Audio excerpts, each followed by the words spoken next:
the Medical AI Podcast.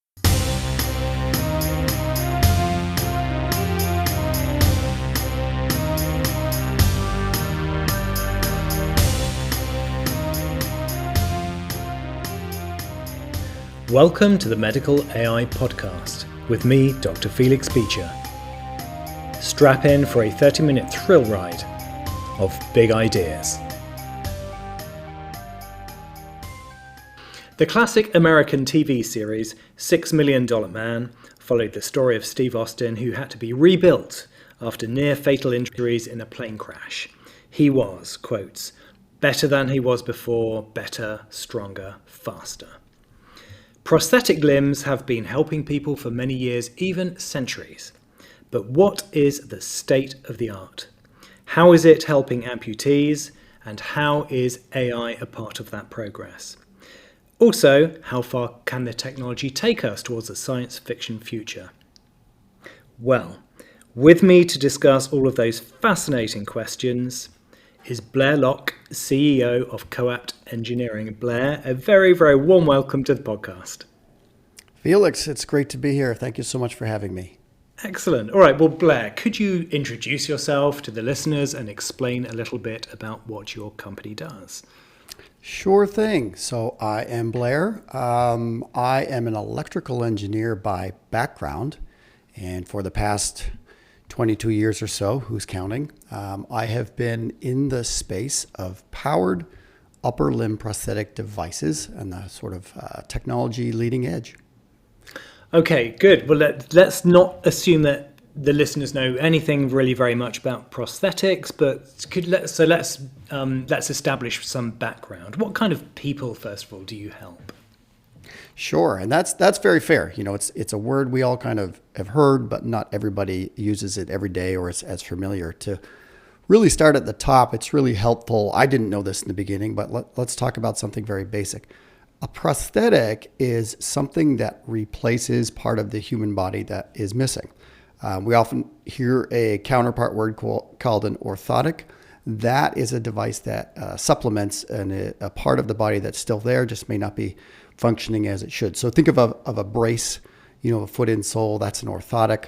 A prosthetic would be a prosthetic eye, prosthetic nose, prosthetic arm, prosthetic leg. And specifically, we'll be talking today about prosthetic arms for the most part.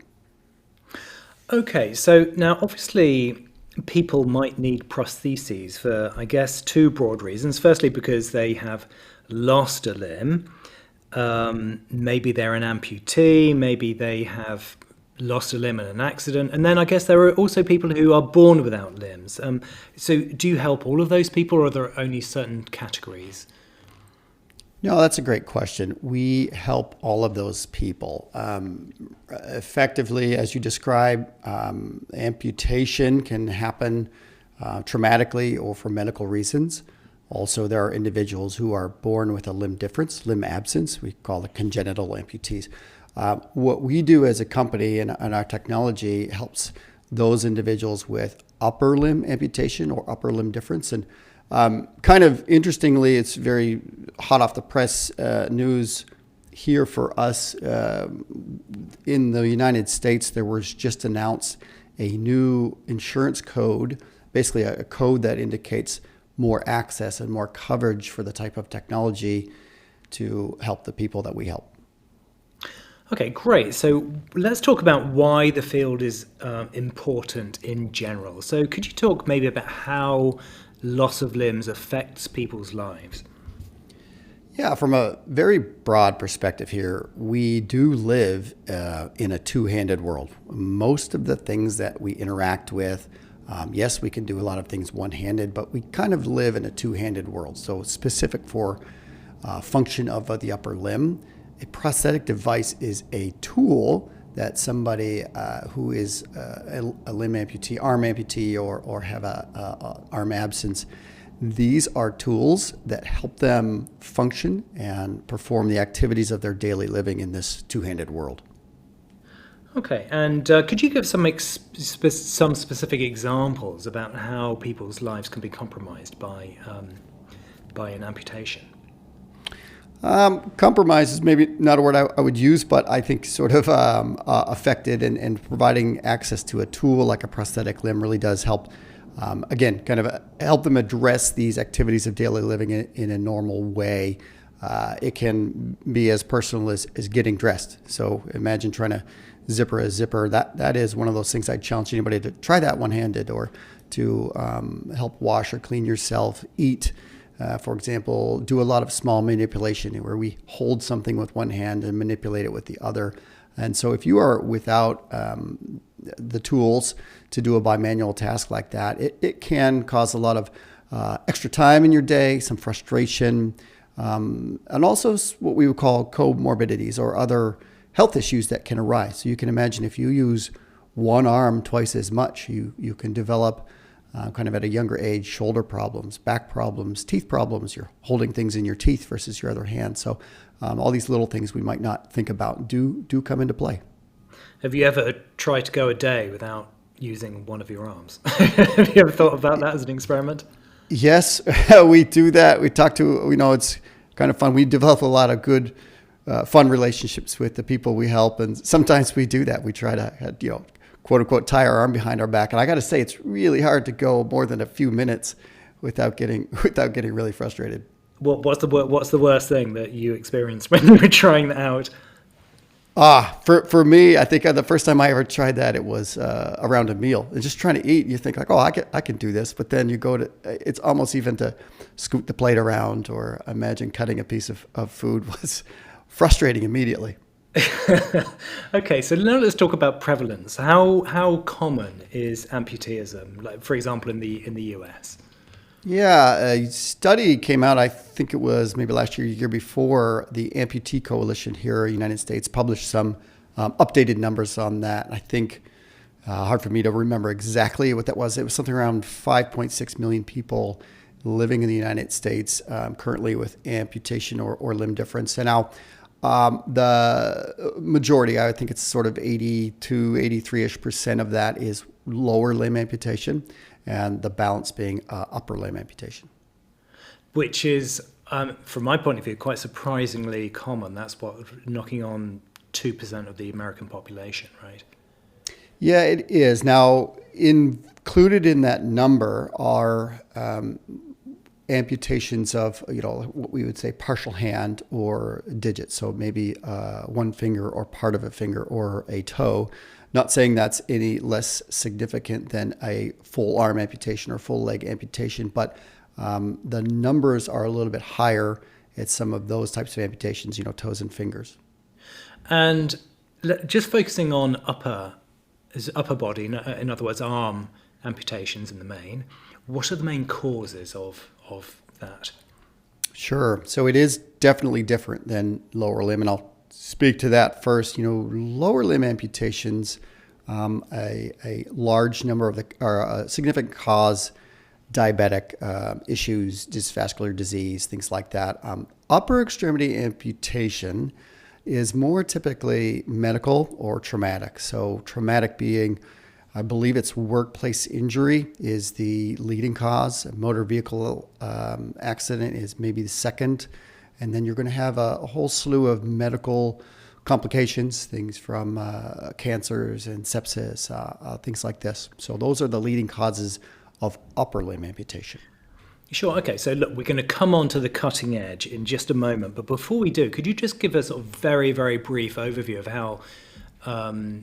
how the field has developed? Because, obviously AI, machine learning is the focus here, but could you just sort of give a very, very brief history of what that evolution has looked like?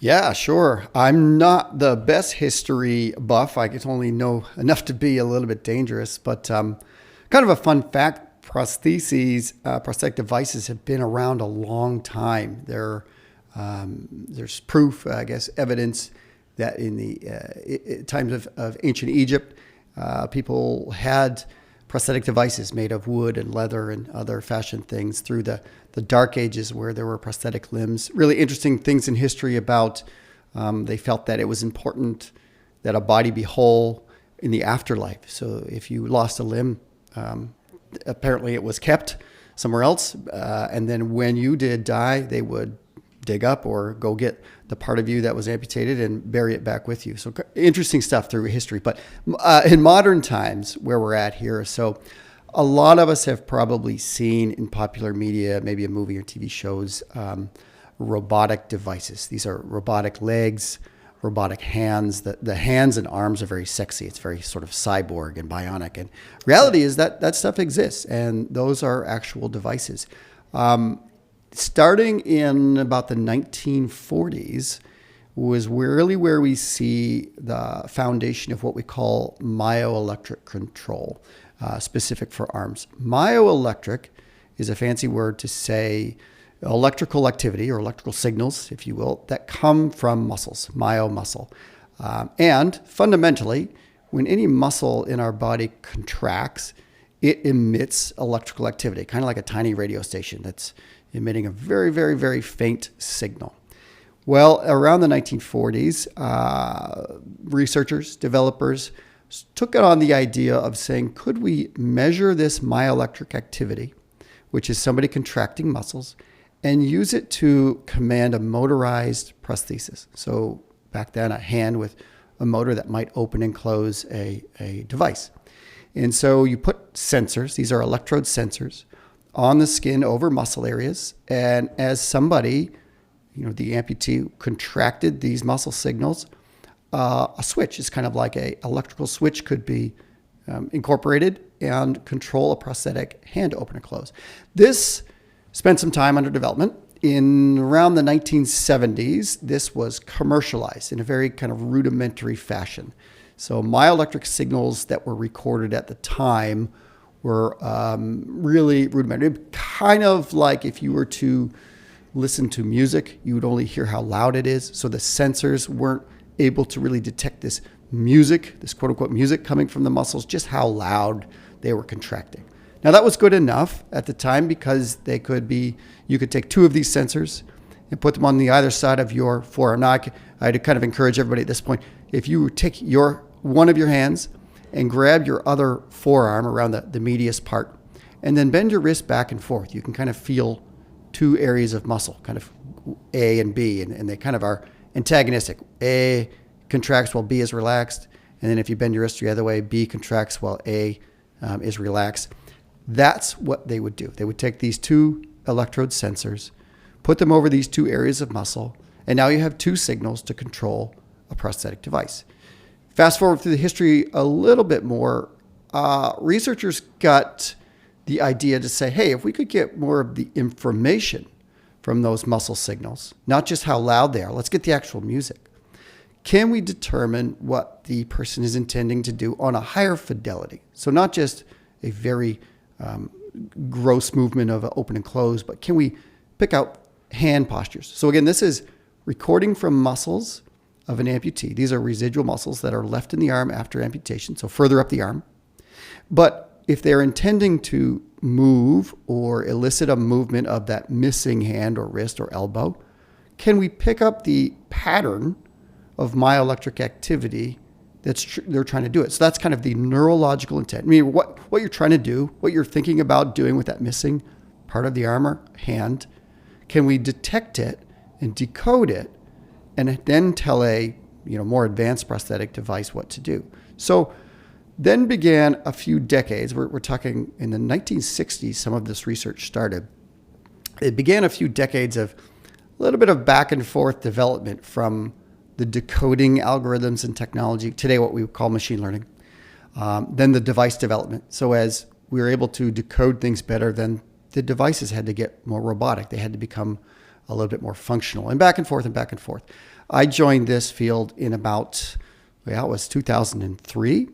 It was a really kind of exciting time. We had some computing technology that was finally allowing us to move some of these decoding ideas from being tethered to a big computer to more of what we call today an embedded system, meaning a circuit board that you could wear or build inside a prosthetic limb.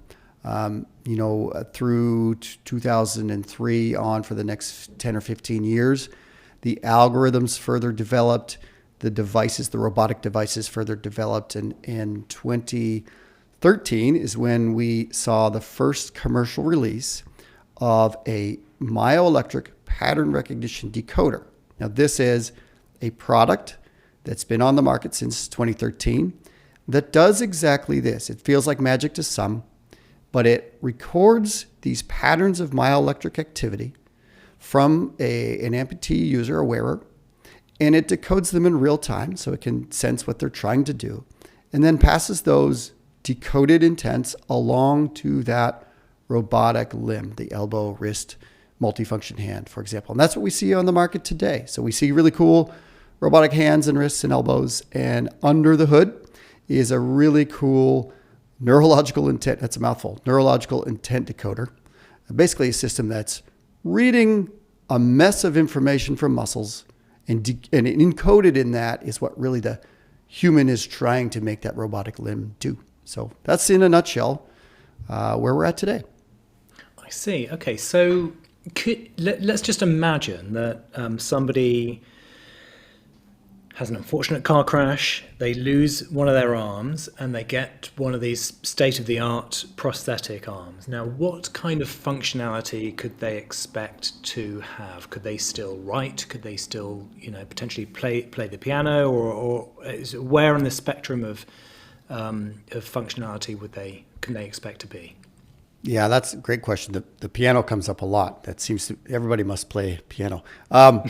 Just a level set. There is quite a period of time in between those two events. So if you do suffer an arm amputation event, and before you're sort of walking around highly functional with one of these robotic devices, of course, there's a lot of clinical care that goes in. A lot of people are involved. Number one is you would say a physical medicine physician or a physiatrist, if you will. You go through a healing process. Number one is to get the limb in a healed spot where you can now wear a prosthetic device. When there, you transition into the care of a prosthetist. This is a very highly specially trained medical professional who is charged with fitting a prosthetic limb, getting all of these components, as fancy as they are, and assembling that device, making sure it fits you and you can be functional, it's comfortable, you know how to put it on, you are appropriately trained, you can work with occupational therapists, physical therapists to make sure you grow. So let's say all that happened, and now you have this robotic bionic prosthetic limb, and you have a system in there that is doing this myoelectric pattern recognition decoding. You have now a system that we might call co-learns. So it's a computer system that you train. So you calibrate it, you personalize it. We'll get into that in a moment if you want, about how each one of these is individualized, because our myoelectric patterns are unique to each of us, kind of like an internal fingerprint, if you will. So you train and calibrate the device. That is a process that only takes a minute or so each time you do it. You can do it as much as you want. You can do it as much as you need. It's sort of a choice. You're wearing this device. It's a very intimate thing. When you would like it to work a little better, so you can, refresh it. You can add it. The system also has some, because we're living in the world of AI and machine learning, it has an ability to track and learn as you get better. So you become more proficient at using the device. It's pretty smart. It doesn't forget you. It's a computer. So as you morph and change and evolve and improve, it will also do the same thing. It's like any skill. We all can't pick up the piano. Let's talk about the piano for a second. We all just can't start right away. We practice. The learning process for functional proficiency with this is pretty quick for most people. Within a few hours to a few days, people are at a really strong baseline of really wearing the device and getting used to it. They understand how it's going to work. And then from then on, it's kind of tracking, just natural tracking through your natural changes as you kind of get better. The system provides a lot of tools to help with this. So there's mobile applications in this day and age, of course, that there's an AI element built into that helps monitor how you're learning, what your progress is, and it will suggest areas of focus. It's sort of been trained with clinical, experiential, anecdotal data to recognize things that you might be doing that, or you're holding yourself back, and it will make suggestions to you and your clinician to kind of improve your proficiency process. But to answer your specific question, sorry for being long-winded here, there are a lot of docs. There's one doc I can think of like to quote this. You would have a lot of people with amputation ask, "Hey, does this thing play piano?" And he would say, "Well, did you play piano before?"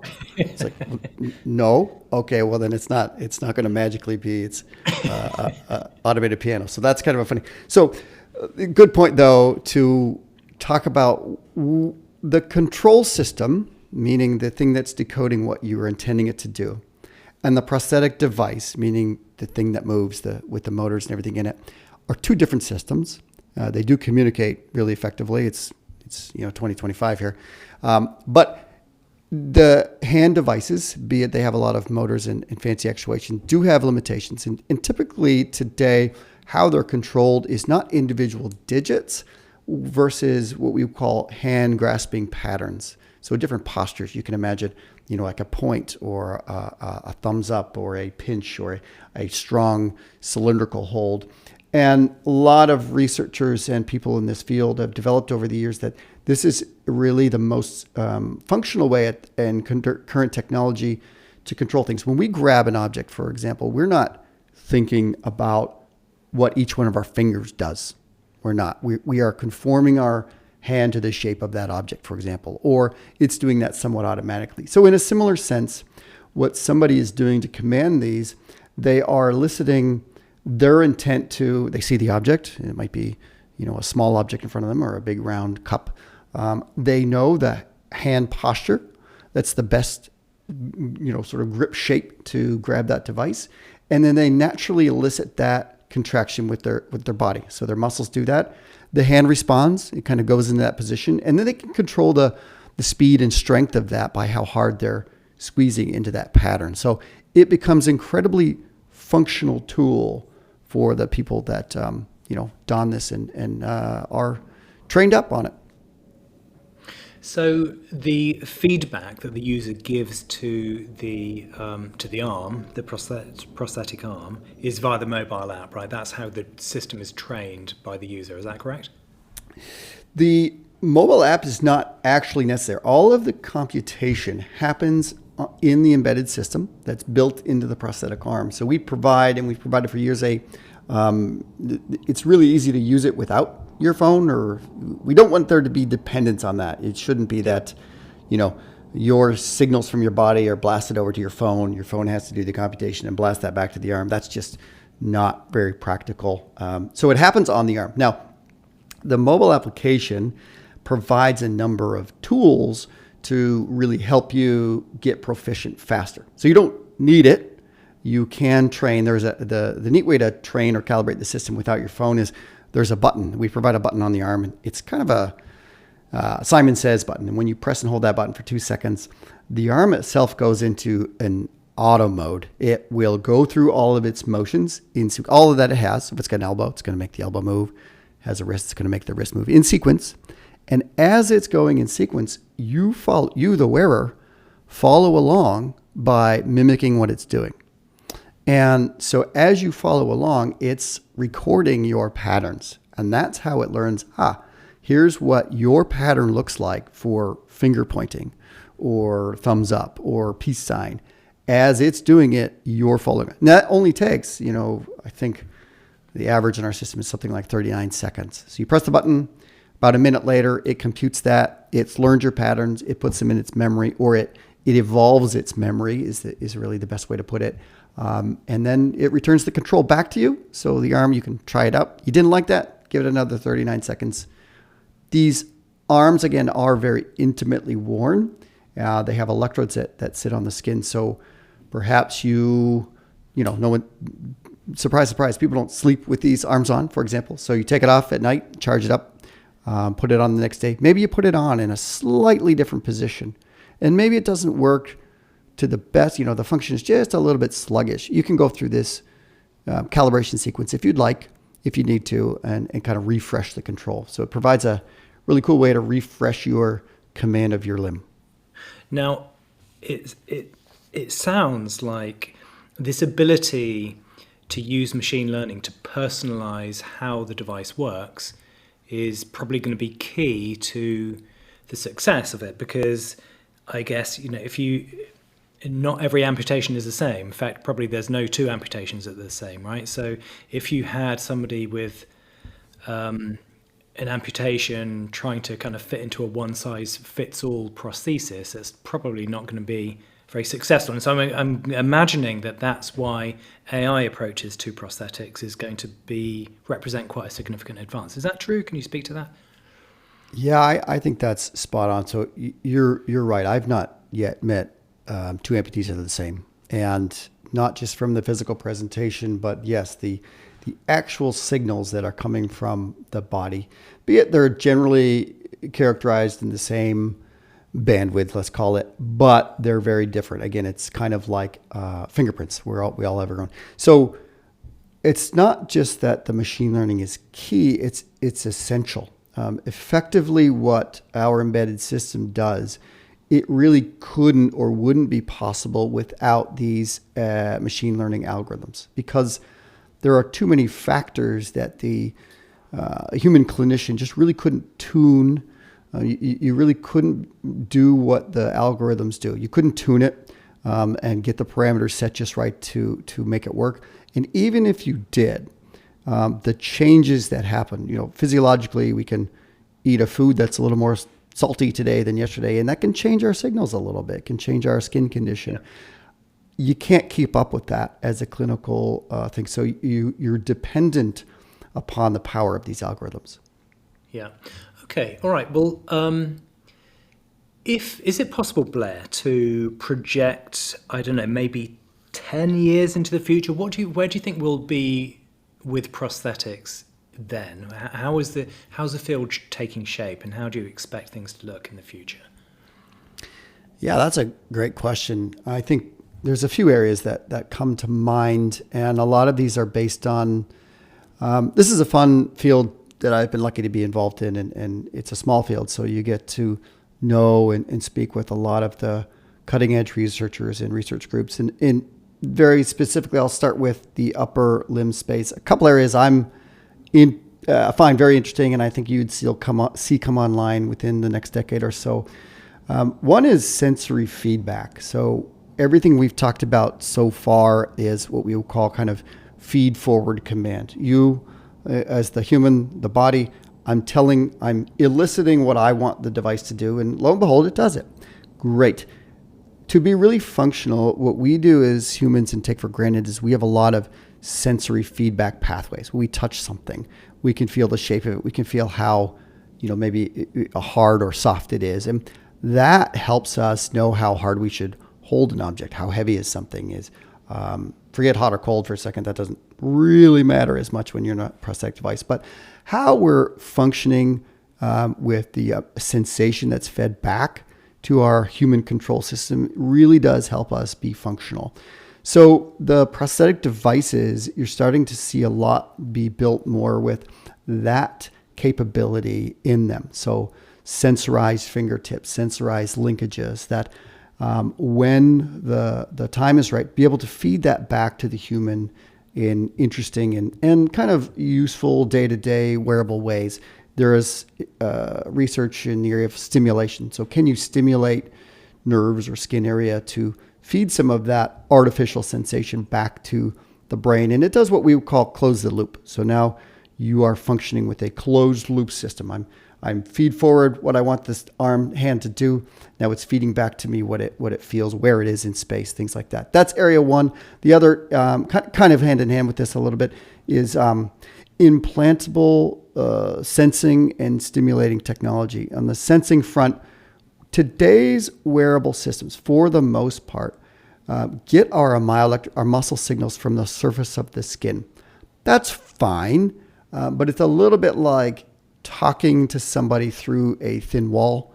You can probably have a conversation, but it's a little bit muffled. You need to kind of really pay attention and listen carefully. When we have implanted sensors, meaning electrodes that are under the skin, and there's a lot of work around the world doing this. It's been going on for a long time. You get much closer to the source of that signal, And that, in theory, opens the door to allow us to use even higher fidelity or even better machine learning algorithms, so pull more information out of the system. Now, those two things are pretty closely related, right? I'm sure that a lot of people who know about physiology or neuroscience, but probably don't know very much about the practicalities of prosthetics, were wondering precisely that question. Now, I'm thinking that there must be all sorts of practical obstacles in the way of that kind of development. I mean, for a start, you need to have it's hard to think that you could take a prosthesis off because you've got a direct interface between the device and your nervous system, and that's going to be invasive. It could be painful. I can just imagine so many difficulties with that. Can you speak to that? Yeah, it's a good point. So, number one, and it's not really an obstacle, but it's important for the field to make these technologies, especially these sort of implanted things, safe, right, and with high efficacy. And without the safety and efficacy, we would have to be careful because this is not the type of thing you want to do every day where you implant something and explant something, or if it doesn't work, or if it causes you harm. So I think that it's good that a lot of the work gets to that point of a high level of scrutiny from that regulatory and quality standpoint for the safety and efficacy. And that's very important. Most of the systems that I've seen under development approach that disconnection issue in an interesting way. So you would have either these systems are either wired percutaneously, so you could imagine some have the electrodes inside and wires that come through the skin to a kind of a receiver module. This would kind of sit on your skin or somewhere nearby, and that would radio over your signals to the prosthetic arm. So you could take that off and not have to worry about unplugging yourself from the arm. Some are truly implantable, so there's no wires crossing the skin barrier, where they are going to radio out their information to a little base station, another radio, if you will, that's worn and disconnected from the limb itself or inside the limb itself. So you won't necessarily have a big, you imagine like the people sort of think of the Matrix movie, if they've seen it, where you got a big plug in your head or in your arms. Not quite like that. Very interesting. So I think, do you see these kind of, I'm not quite sure what you'd call them, sort of nervous system implanted devices in the next 10 years? Does that seem feasible to you?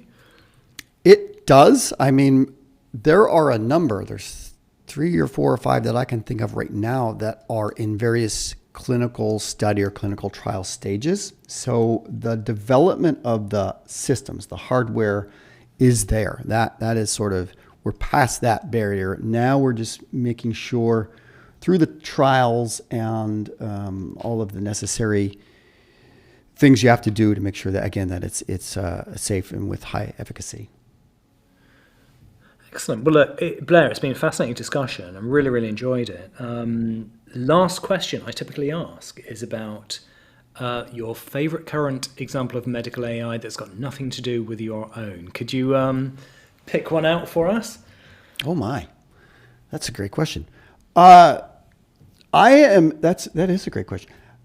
I am a big fan of efficiency. It could come from my engineering background or having run this business for the last 13 years or so. I find myself drawn to medical AI stories that are helping with efficiency from the cost perspective. So if I think of like tools that are improving medical image recognition or medical examination results, I also am drawn to the things that really look at when a clinical visit is necessary or not necessary. And that sort of says, look, we see a problem with scheduling, and some clinical practices are overwhelmed. And is it efficient? Some people are making clinical visits when they may not need to, or some are not going when they should be. And the AI tools I've seen that really look into that, be it you take some wearable data, you provide a conduit for a clinician and a patient to have communications to determine some of that with a level of insight that they didn't previously have. So, hey, you know what? I guess we don't need that that appointment on the calendar, or, hey, we need an appointment sooner than you think. So that's kind of my favorite area I see that sort of puts a smile on my face. That's great, and very different from prosthetic limbs. Indeed. Blair, I really enjoyed the conversation. Thank you so much, and the best of luck with Coapt Engineering. Felix, thank you. Okay then, see you again. Bye-bye. Thanks for listening. Ping me on LinkedIn if you have any ideas on new subjects or guests.